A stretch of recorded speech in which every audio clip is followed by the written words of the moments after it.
Blog Talk Radio.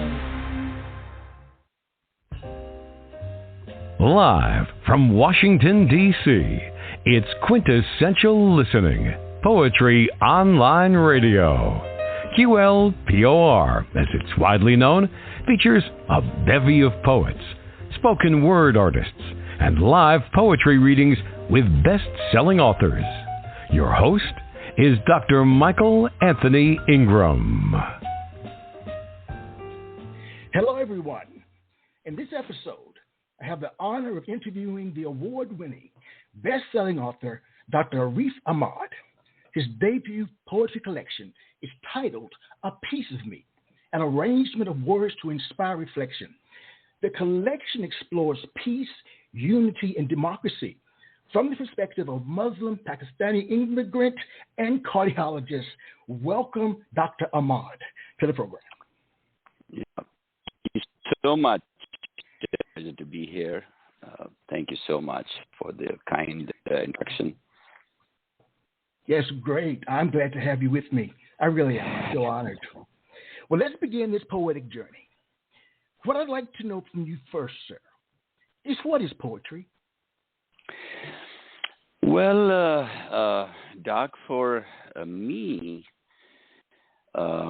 poetry is the rhythm of life, poetry is convergence. And what I mean by that is that if poetry around us, look at Dr. Ahmad, I'm going to ask you to call in because you're breaking up and I can't hear anything that you're saying. I'm so sorry. Okay, I'll do it now. Okay, thank you, sir. Everyone, as you know, this is live radio, so you know what can happen, almost anything. So stay tight, hang in there. Dr. Ahmad will be with us in a moment.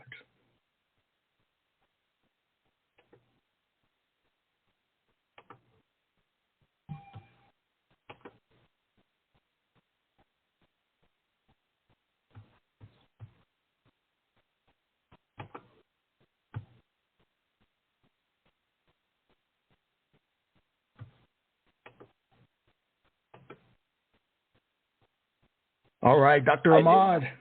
Can you hear me now? All right. You were sharing what is poetry to you. You said the rhythm of life. Yeah, Doc, poetry for me is a state of convergence. It's the rhythm of life. When I look around, I see a lot of rhythm. Nature, I'm an outdoors person, and usually as a rule of thumb, when we are in the outdoors, we can tell man versus nature by if something is in a straight line, that's man-made. If something is curvy in a rhythm, that's usually nature. So look at the sun going up, coming down, the moon, the wind, the trees. I believe in God. I don't consider myself extremely religious, but I do well with the basics. All right. And I do believe in God. And if you look at all these religions, whenever God spoke to man, and that includes Quran, there's a lot of rhythm in there.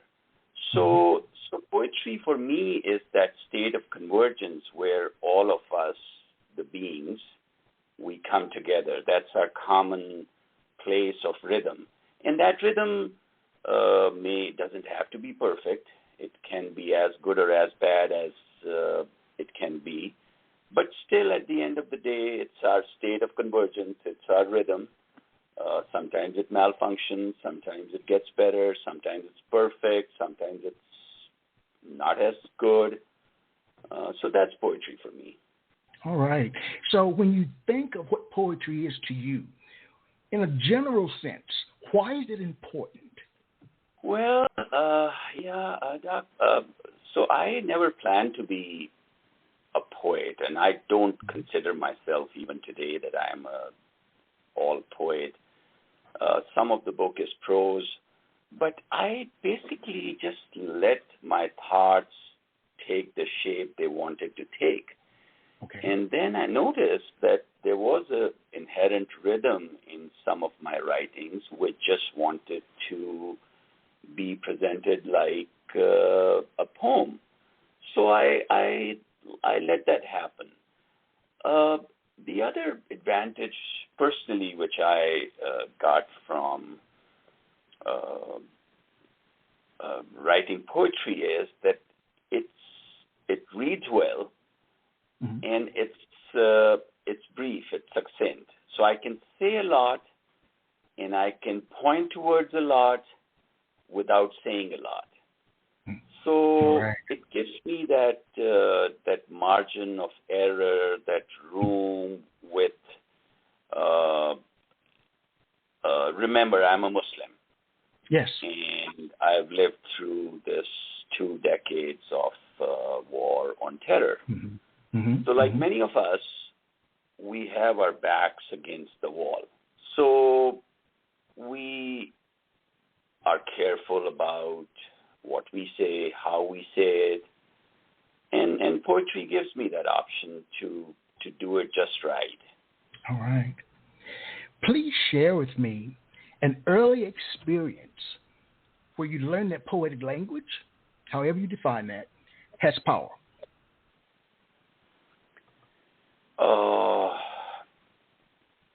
I think I would give you 2 examples, Doc. One, and I've looked into that. I've looked at other religions. Judaism and Christianity and Hinduism and Sikhism, and of course I'm a Muslim, and Quran. I read Quran, and I try to read some of the other religions too. And there is a lot of rhythm in Quran, so that is my inspiration. And then there was a poet philosopher. His name was Sir Muhammad Allama Iqbal, who wrote a lot of Quran, and he referred to a lot of Quran. So he was my inspiration. He was a big name poet philosopher. So those are for some reason it looks like when God chooses to talk to man, mm-hmm. some of it is in rhythm, and I don't know why, but that's what it appears like. All right. Please share a poem, sir. All right, Doc. Let me.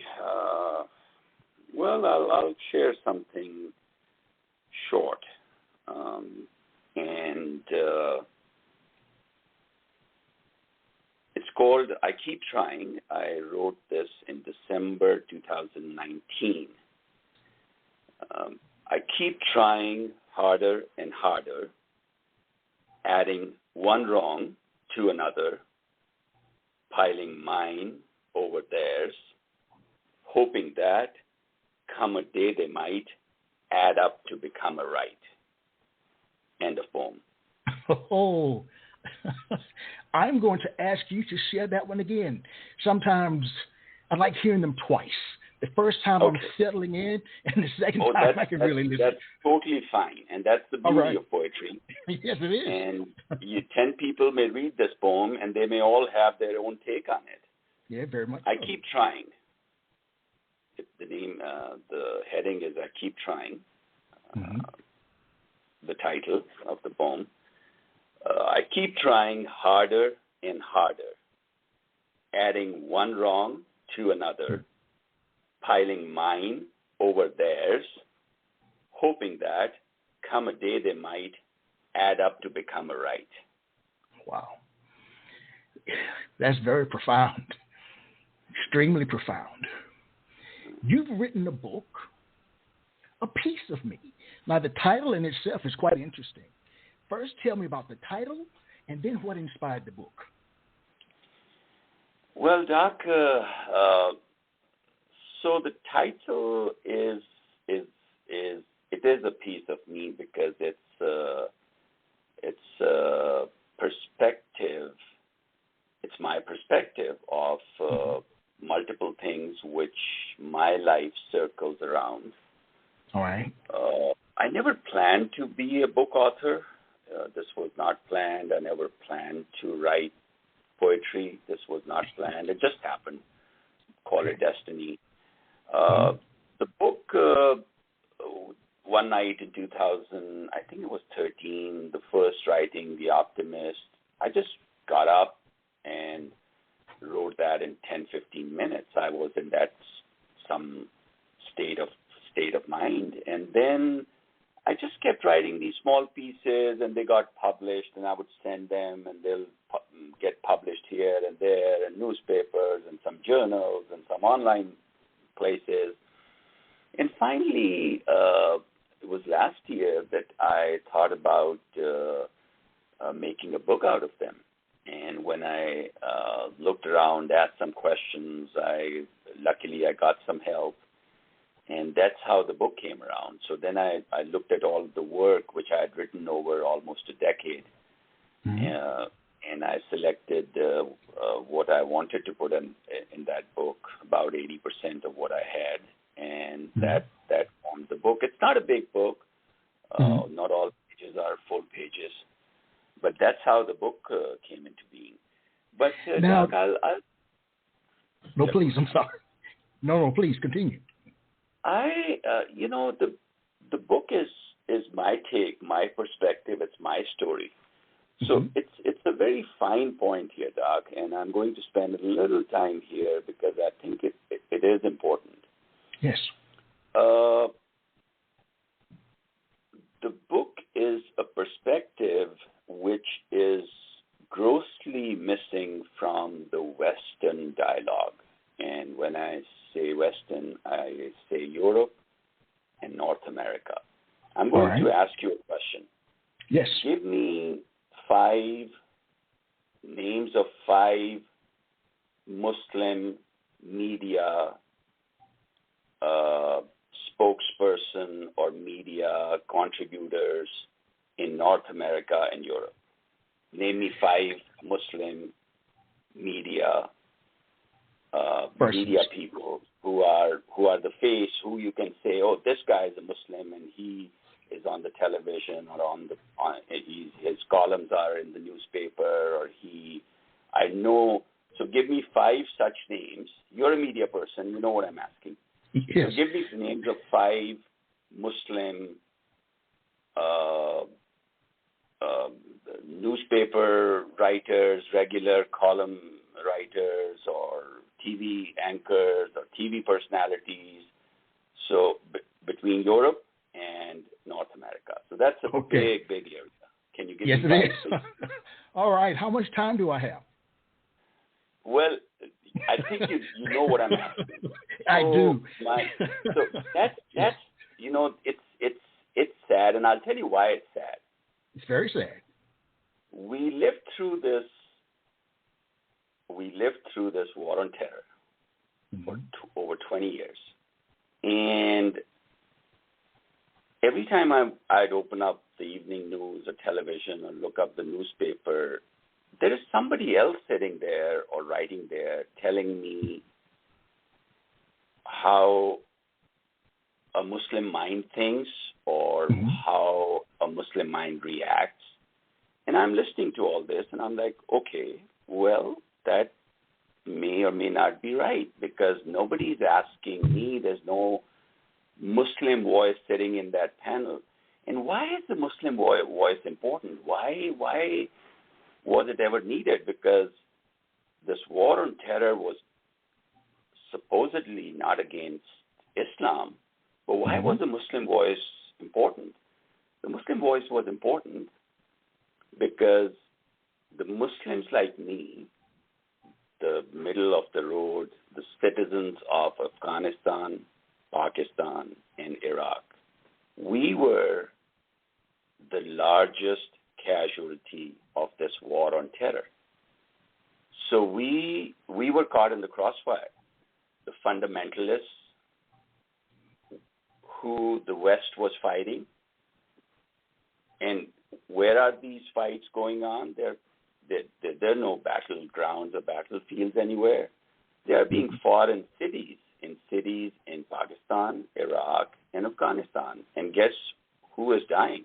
People like me, my family, my friends. Yes. So this kept happening, and I have the data somewhere that I think the casualty of the war, this 20-year war on terror, was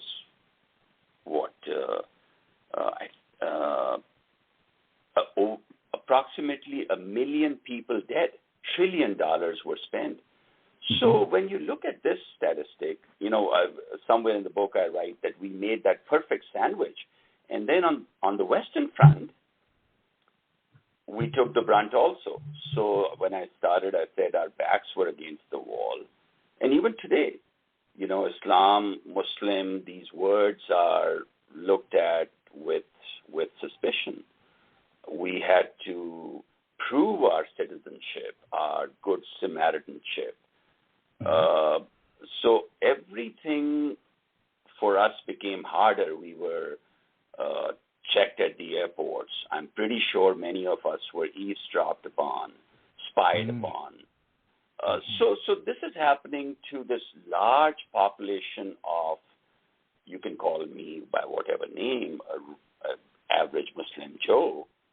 And nobody is allowed in the Western media to present this perspective or talk about this perspective or share this perspective. I can give you an analogy, Doc. All right.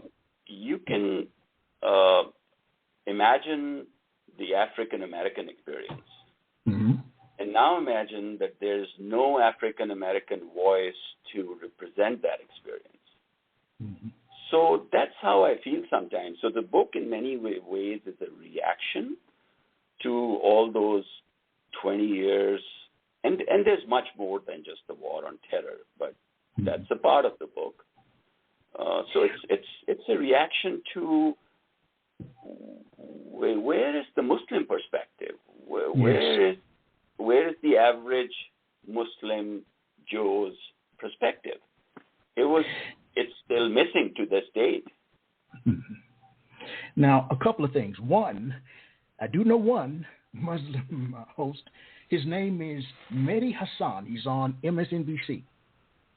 And also, what happened with 9/11 all those years ago, there were a number of us who felt, to be quite honest with you, that was the first time African Americans were not viewed as being, quote, the lowest on the poll.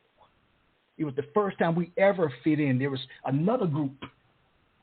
You see what I'm saying? This is fantastic, Doc. This is so good to hear.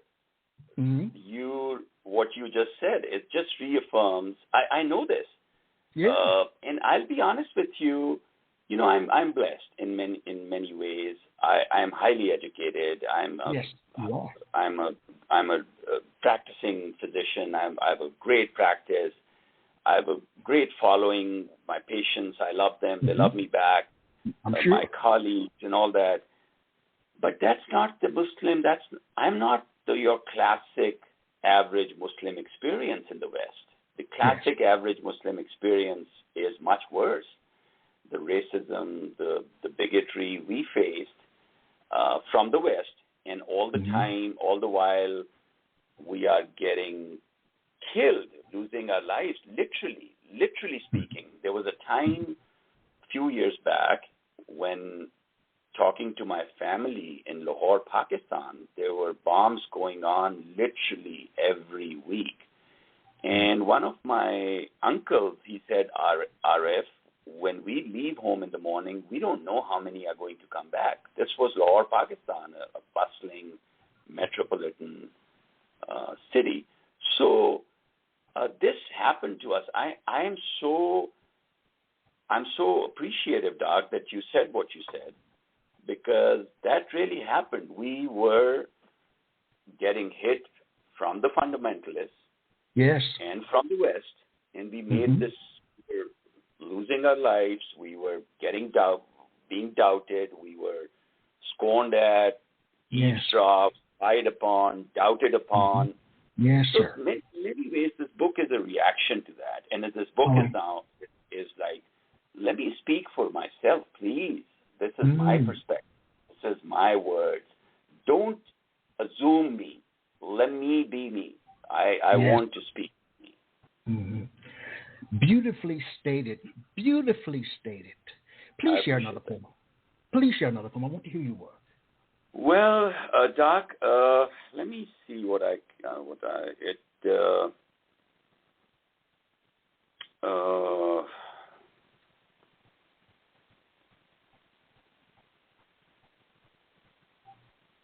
going with the flow with what I was saying.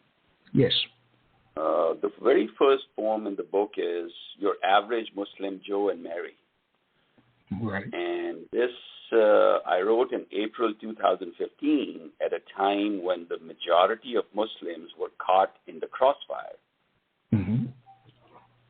Eradicated en masse by the Muslim fundamentalists for not being Muslim enough and siding with the West.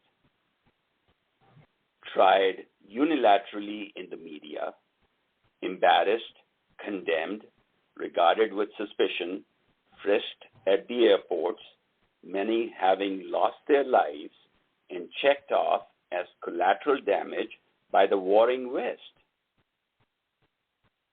Often misunderstood and taken out of context. Never for a conflict, we like it quiet and out of limelight. Not expecting anyone to bail us out or elevate our status. Some fault for all this surely lies with us. We are your average Muslim Joe and Mary, the single largest casualty, the silent tragedy of this war on terror. And it is for us to find a way out of this rut, to become a world-class scientist, a politician, an artist, a philosopher, excel at living, and never say never. End of poem. Wow. You know, it sounds like something inside you compelled you to release it from your system. Your thoughts, your feelings. You're probably right, Doc. And this didn't happen, this book didn't come about in a year or 6 months. It took me almost a decade to write these pieces. But you're right. You're right. You know, it's funny. When I first started my professorship, this was years ago, my program, they had a national reputation for being social activists, and they were really big on social action. But when they hired me, I think they had a view of what an African-American man should be. Well, see, they really didn't hire me. They hired the stereotype, but they didn't hire me. I'm my own unique individual, proud to be who I am. And that was the message that I shared with them. And it wasn't an easy message to share, but it was important for me to be the individual in the situation if I'm going to make it. Yeah, that is absolutely correct, Doc. And to be honest with you, I think the African American experience went through centuries to get to the belonging and the status where, and it's still not where it should be, but at least, like you said, it's much better than before. I hope it doesn't take us that long to, I just hope Now, your collection, in terms of the predominant themes, you explore peace, unity, and democracy. Those are huge topics to talk about. Why those topics as opposed to, I don't know, I won't say gloom and doom, but, well, I guess I will say that. Why a positive perspective as opposed to potentially your feelings about what happened? Yeah, let me throw in another concept here. Yes, please. So what I believe is, if you look around, it all boils down to a good Samaritan and a community of good Samaritans. If you look around the planet, the countries which are blessed or which we think are blessed or peaceful or doing well, stable, are where there are more good Samaritans, where people treat each other well. Mm-hmm. And the countries where this doesn't happen are the ones which we see in the bottom of the ladder, where they are just struggling in so many ways. So yes. If you look around the planet, this is what I believe. I'll give you a kitchen talk, a Muslim kitchen talk. We say this quite often in our discussions, and that's why I think it's important to include our voice over this course, which in the last 2 decades has not happened. We say this quite often, Doc, that we believe, in our Muslim talk, in our kitchen talk or whatever, that West practices more Islam. So Quran, what do all religions say? What do all religions say? They all say become a good Samaritan. The single most important thing is be good. Be good to things around you, people around you. All religions say the same thing. Quran says the same thing. So we joke about this quite often, that actually people, living in the West, Christians, Jews, Hindus, whatever, or even atheists, they might be better Muslims, because when you read Quran and you look at the teachings, most of it is about being a good Samaritan. Okay. So you get the drift? Yes, I do. At the end of the day, when, our backs are against the wall. So what am I going to do about it? I'm positive person. I'm a cardiologist. I understand how important optimism is to prevent disease, to prevent aging. So I can't control what comes at me, but I can control how I respond to it. And I choose to respond to it in an optimistic, positive manner. And that's most of the book is, even with the negative scenarios, the gun violence, the democracy, the racism, the war on terror, these big issues, the gender and racial inequality. It's unbelievable that we still don't have. United States of America still does not have a woman president. When Pakistan, Islamic Republic of Pakistan, and Bangladesh have had, third world countries have had Muslim presidents, United States of America is still without its first, has had woman president. United States of America is still without its first woman president. Yeah, I know. So that's why, many of these writings in the poem are reactionary to something I wanted to say. Something happened. It affected me. It affected my life. It affected my way of living.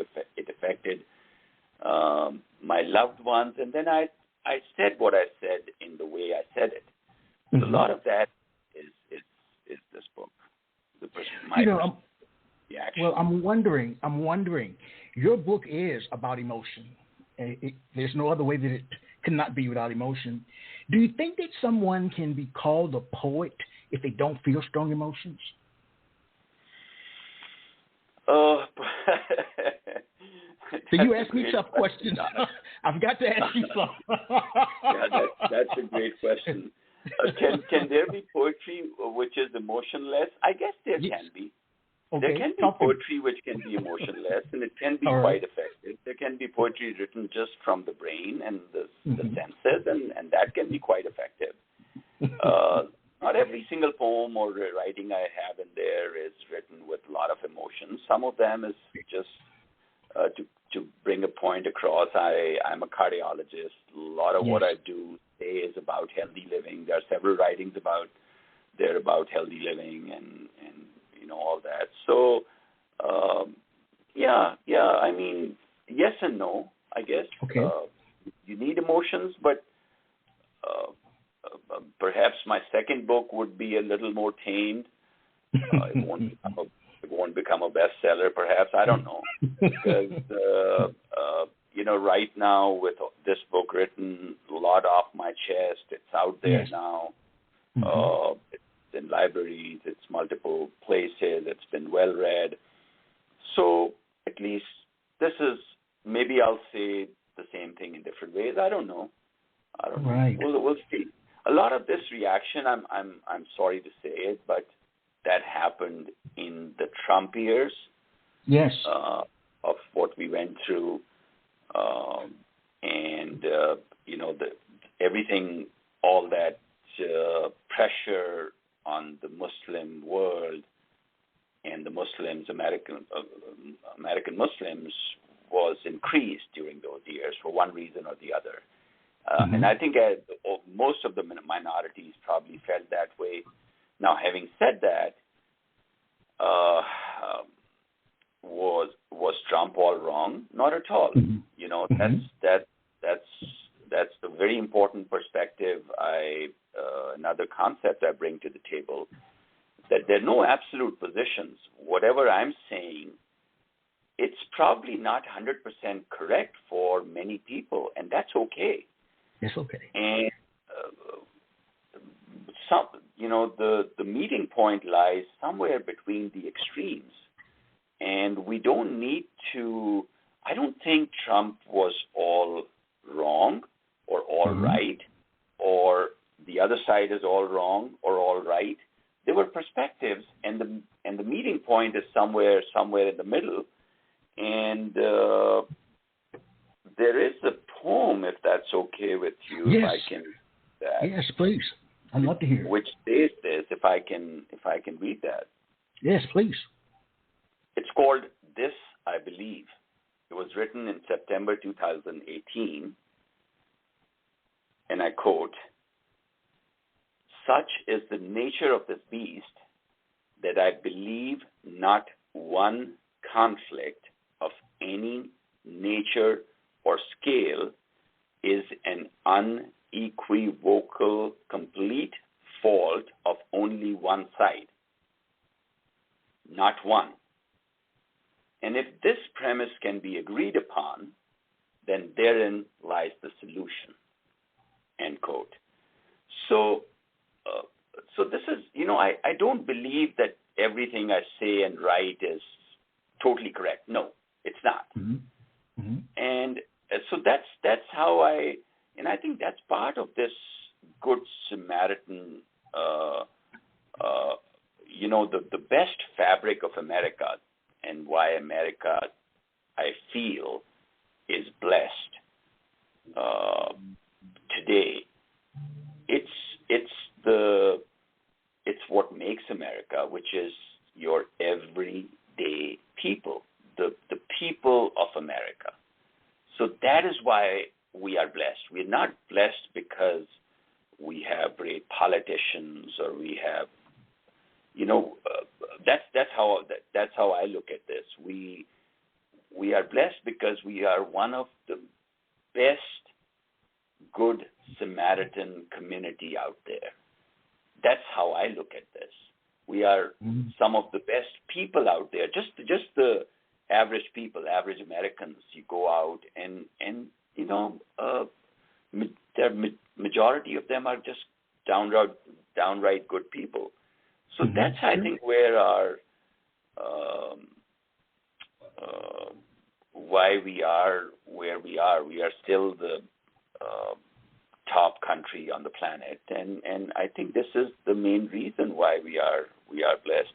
So I became nervous when I felt, many of us became nervous when we felt that we may lose that a few years back.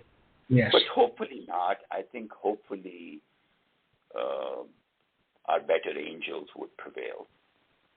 Well, we're going to take a quick break, but here's a question for you before we go that you can answer after the break. Are you hoping this book resonates with a broad range of readers, or are you targeting a specific audience? That's the question. All right? All right. Okay. We'll be right back.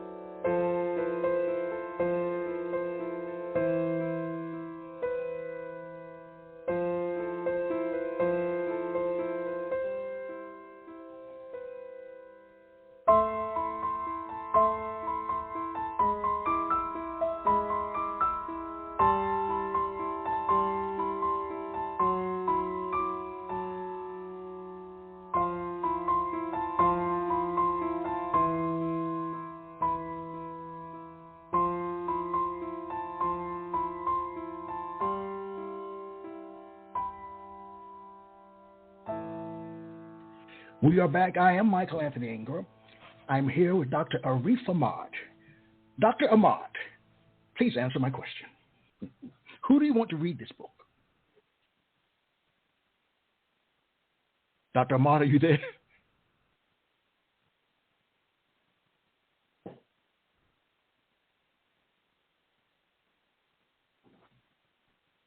All right. The caller dropped the line. All right. Dr. Ahmad dropped the line. Dr. Ahmad, are you there? Doc. Hi. Yep. Okay. I'm back. All right. You think you lost me or something?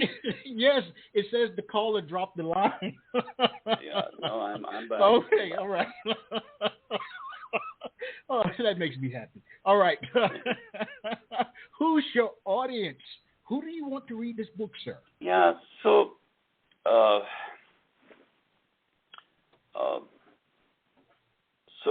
as a Muslim orthodox, I am at a disadvantage. If this was a race, I start from behind the line. Okay. All right. Because of the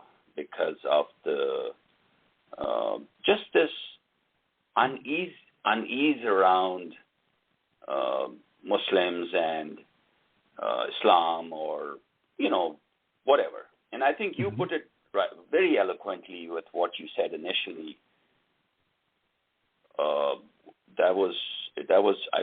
It'll probably come out at some point in one of my writings in some way. So I hope this is read by a wider. It's not focused towards anyone. I hope it's read by a wider population, because the reaction I'm getting is that they're like, whoa, you're just like us. Your perfections, imperfections, your worries, your thinking. You're just like a person. So I think that breaking that taboo, and we're doing it in our own sphere. So I'm doing it with people I know and my friends and my hunting buddies and at my farm and at my place of work. But I think it needs to be done in a broader perspective, and that needs personalities. That needs, for example, 20, 30, 40, 50 Muslims, which are everyone can relate to. Oh, that person is a Muslim, and he is just a normal Joe or normal Mary. And that has not happened yet, unfortunately. It's happening, but we're not there yet. So I hope this perspective is picked up by a wider population. No, the book is not for any one particular anything. It's for whoever. Okay. Knowing what you know about the world and your lived experiences, Does it hurt you, Dr. Ahmad, to write poetry? And I don't mean physically, and it could be, some upset in your body. Again, does it hurt you to write poetry? If not, why not? Doc, you have your questions lined up really well. Wow. That's a great question. And I'll give you an honest answer because I never thought anyone would ask me this question. Oh, wow. And the short answer is yes.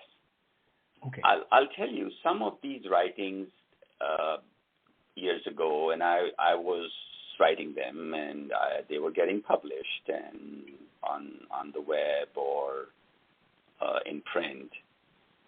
And I'll be honest with you, a part of me was not sure what would happen to me. So not only was this book a test of American freedoms, it was also a test of, very honestly speaking, would somebody just kill me?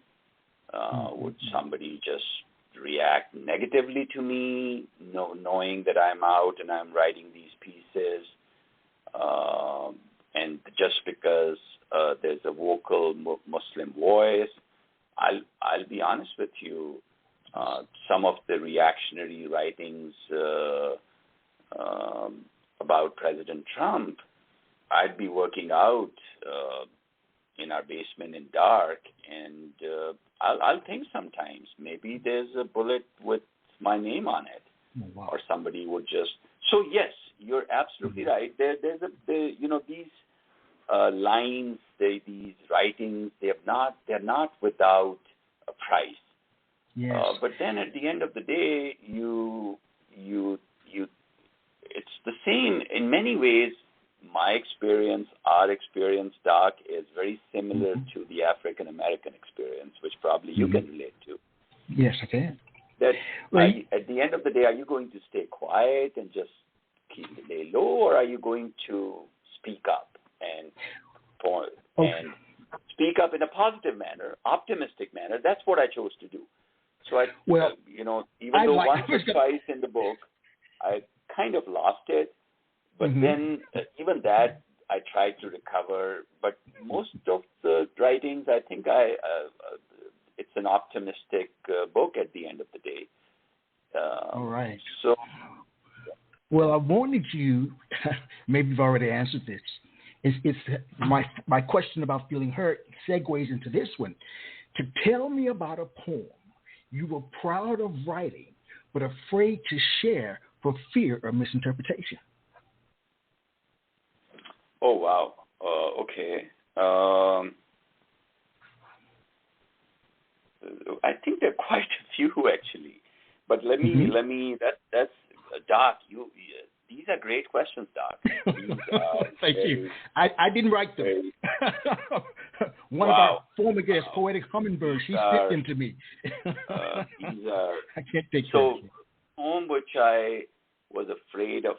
There are quite a few actually. There's quite a few. But I think there are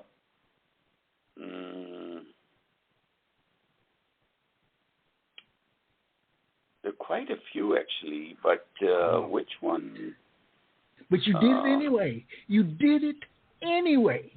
Regardless of what could have potentially happened, I commend you so much for sharing your voice. That is, and when you said earlier that people could see that you're just like them, that the only difference truly is our skin color, that we feel, we love, all those things that anybody else would want.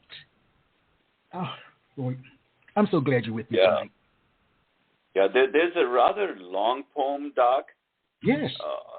I don't like to talk about it because it can be so easily misinterpreted by both sides. It's called Hope. It was written in April of 2016. It's my dialogue with a Muslim jihadist. It's a long poem. I don't want to read it if you don't want me to, but the point with the poem is that for us, and even to this day, it's not just a balancing act just with the West, where many of us live or relate to. It's also a balancing act with the fundamentalists, because if you start writing openly against the fundamentalists, they're going to come after you. You understand what I'm saying? I do. So it's a very, very, in this way, in this regard, it's different from the African American experience, because, you didn't have two sides to balance. But here, we are in between a suspicious West and a killing fundamentalist clan, and we are in the middle trying to balance it out while getting killed in our home turf, in our homeland, and in our neighborhoods and in our towns and cities. So it's a very, very difficult balancing act. Would you mind reading some of it? You can read all of it if you like, if you feel comfortable with that. I'd like to hear. Yeah, it's a tricky one, but it's called Hope. April 2016. Dear Muslim Jihadist. That's a fundamentalist. Yes. It feels like yesterday when you accounted for all of them lives, and with your own included. And I'm not here to demonize, patronize, or judge you on your motive. I concede that you may have faced your own provocation and injustice. But besides your reasons, this is to update you on the state of affairs since. The religion, yours, mine, ours, is in turmoil, as we are fighting with and killing most of and then some more Muslims, divided into Shia and Sunni, confused, tentative, defensive are some of the states we are in. The children of Noah, of Abraham, people of one God, fighting, shedding blood, is how the big picture reads. In some way, we may have lost the forest for the trees. So make a wild guess as to what is on the rise. The non-believers, the agnostics, the atheists. And I'm not sure how thrilled God is with all this. A very rudimentary question in my mind goes as such. If your loved ones were hurt for no fault of theirs, is harming the no-fault loved ones of others the correct response? For how is God going to settle between you and your victims? Many of them were aiming for the very same heavens. Still, there is hope.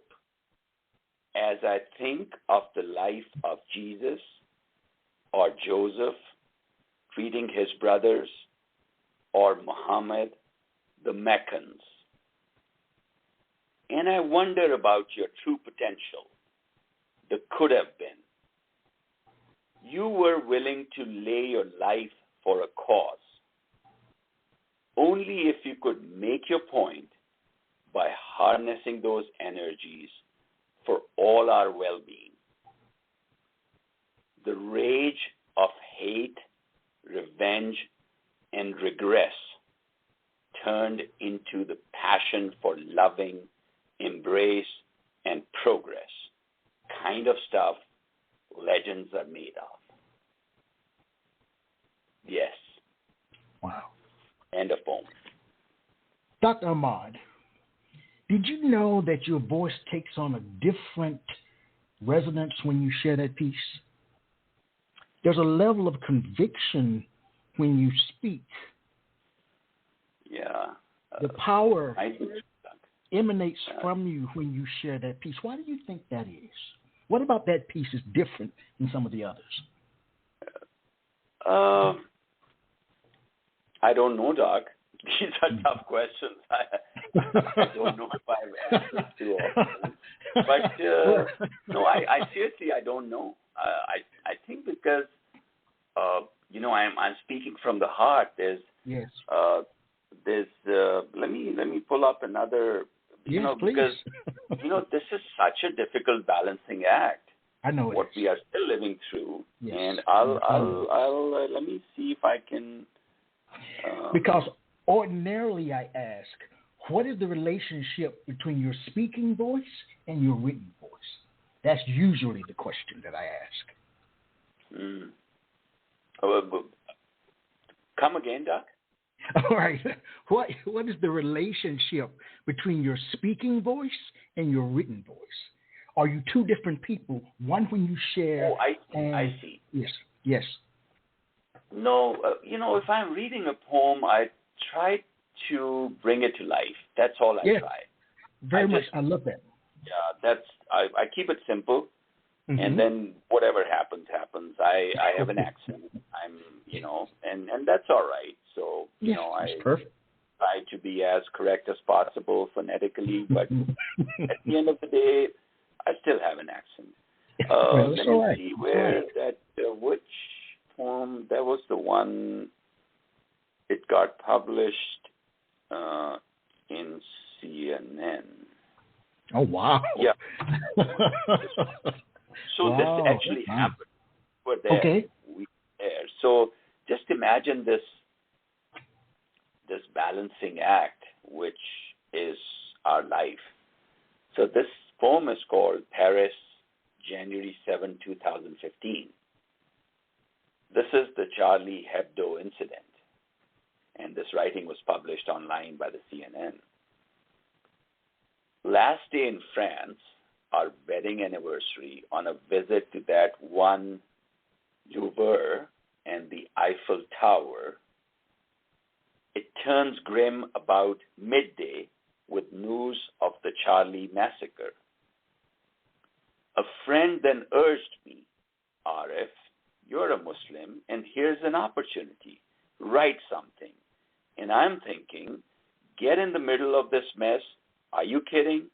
For how should I ask the civilized world if freedom of speech means compulsive insulting of a religion, and where its prophets' imagery is forbidden, repeatedly making his funny caricatures?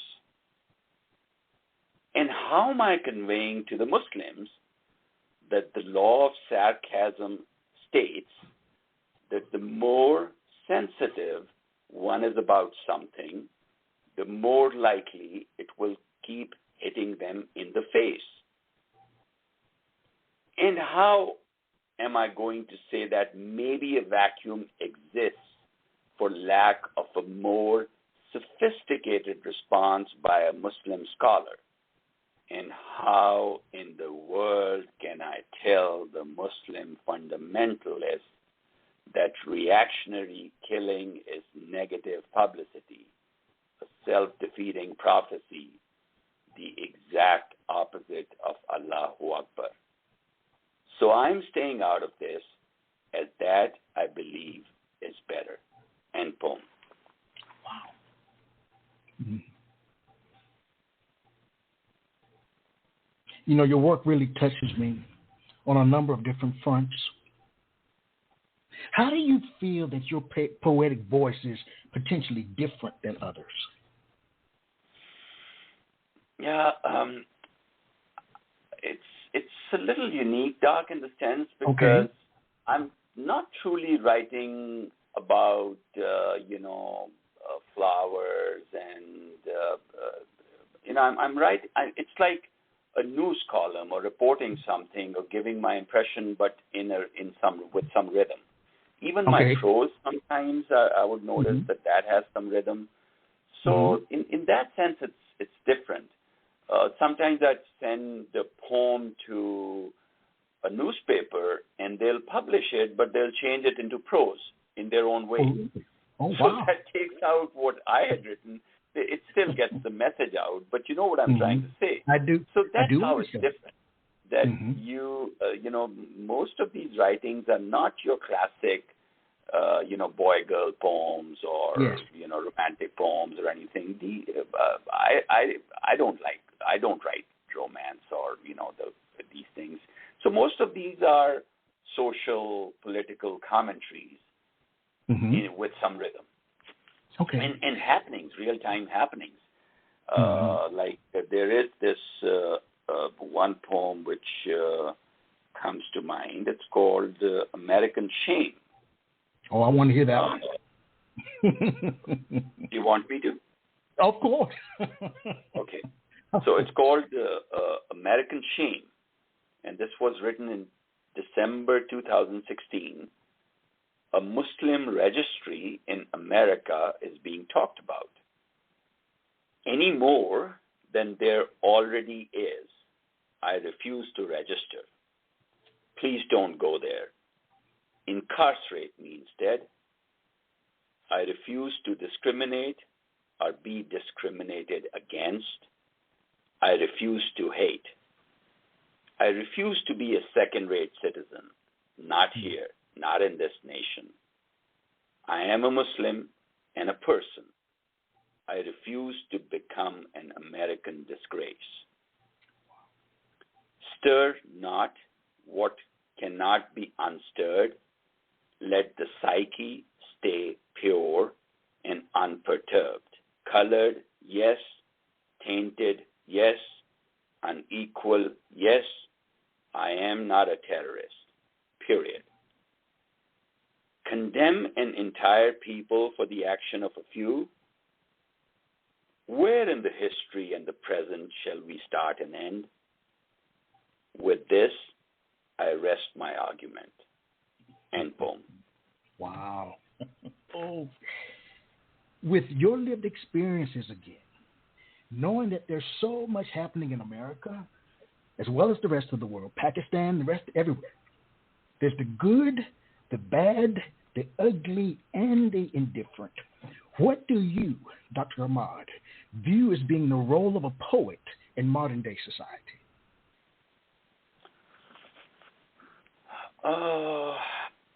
Poet as a social commentator can probably, or a poet philosopher can probably bring people to a common ground. Okay. And a lot of the book is my imperfections, my insecurities, my mistakes, openly admitted. Yes. So with that being said,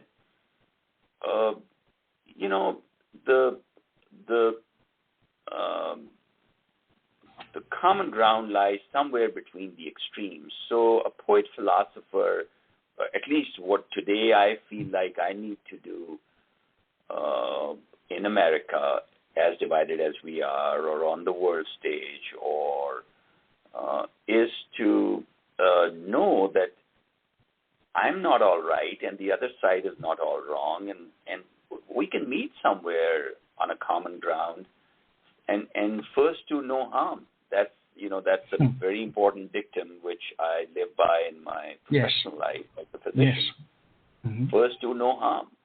So and then try to be the best Samaritans we can for each other. And I think those are the places which are excelling on the planet, which have figured this out well as a community. Well, we've almost come to the end of our poetic journey together, my friend. But if you don't mind, would you favor us with two more pieces from the book? I'd love that if you would.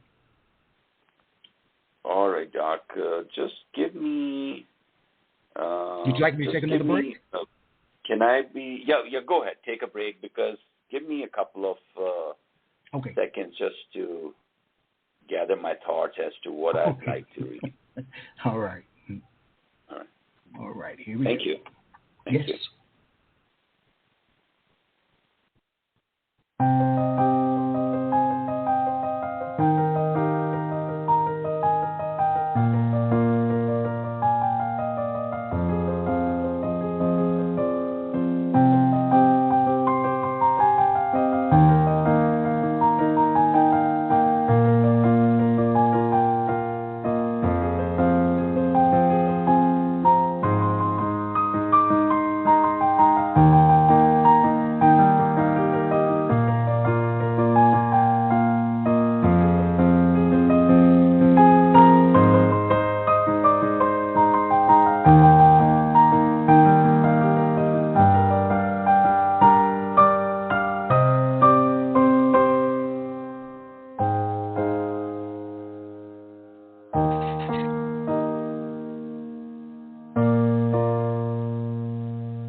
All right, we are back.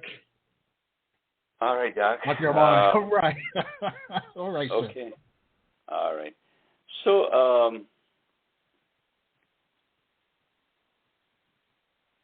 I'll read this, See This Happening, and September 2017. So these dates would take you to where in time we were in America at that time. And that's when the poem was written. It's called See This Happening. Come with me on a mental exercise. Give me the best way of bringing down a nation. Take America, for example. How can America be defeated? Not by force against the world's best military, not monetarily upon the world's largest economy. No, it cannot be politically isolated. Still, there is a way, a very smart one at that. Polarize and divide them Americans. Have them hate each other, choke them, create doubt.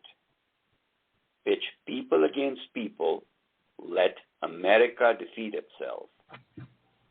Do from within, which cannot be done from without.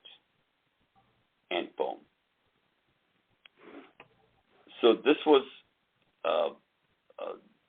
at a time, when all these divisions within America, which so that's the poem about that.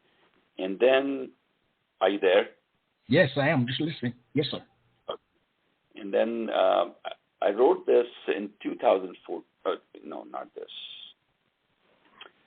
2018. This I believe is the title of the poem. Oh, I've already read that. Oh no, this one. So who I really am. This was in 2016. From Lahore, Pakistan, which I am, a physician, a Muslim, an American. Only this is a beginning, for I am more. A piece of you, a part of all denominations. Our place, its relevance, this canvas. My reasoning is earthian. In my mind, the universe. We are the world and this as one. The world is who I really am. End poem. Wow. Dr. Ahmad, my last question to you. What do you think you learned about yourself writing this book? Who are you as a consequence? An imperfect person trying to better himself. All right. So powerful. And that's so many of us. We're all we're all attempting to do that. I want to thank you for joining me. I would keep you another hour, but you probably got some surgery that you need to do. Yeah. But thank you so much for being my guest. Thanks a lot, Doc. You have a great laughter and a great personality. I really enjoyed this. Well, thank you very much. All right, to our listening audience, as I share with you every time we're together, let poetry ring somewhere throughout the land. All right. Goodbye. Bye now. Quintessential Listening, Poetry Online Radio, is available on iTunes, Spotify, SoundCloud, and Stitcher. You can also check out the website at qlpor.com.